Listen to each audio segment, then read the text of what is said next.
Minsan lang, hindi ako nagsasalita. Kaya mukha siyang walang sagot. Kasi minsan, ayoko na rin na magsalita kasi nakakapagod na sila. Nakakapagod yung galit nila actually. Yun yung nakakapagod. Pero kung meron kayong kaaway, maasahan ako. Tawagin ninyo ako. Basta away, maasahan talaga ako.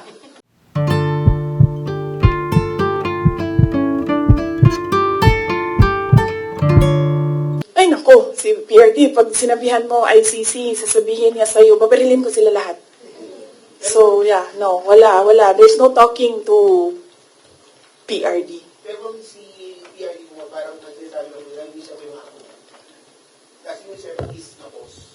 Oh, yes. Oo. Ang lagi lang kasi nasa kanya is yung mga anak ni Baste, ni Mayor Baste. Yung mga anak namin ni PZD, wala kasi sa Davao, so hindi nakikita. Nakikita lang niya pag break, at saka yung mga ganyan, pag merong occasions like Christmas, birthdays. So, he's still parang nasa puso pa niya. Yung mga apo niya. I think mas nasa puso niya yung mga apo niya kaysa sa mga anak niya. Okay? Are you guys satisfied? Thank you.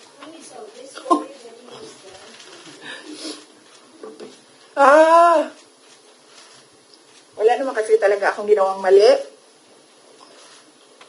Pero kung sa tingin nila meron man, dalhin nila kung saan, dalhin nila sa impeachment, dalhin nila sa korte, sasagutin namin.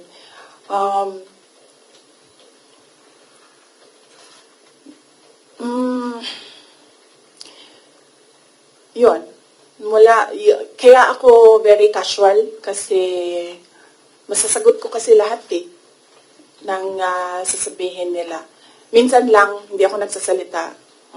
Kaya mukha siyang walang sagot. Kasi minsan, ayoko na rin na magsalita kasi nakakapagod na sila. Nakakapagod yung galit nila actually. Yun yung nakakapagod. Pero kung meron kayong kaaway, maasahan ako. Tawagin ninyo ako. Basta away, maasahan talaga ako. Thank you. Thank you very much, OPB Media. Salamat. Thank you po.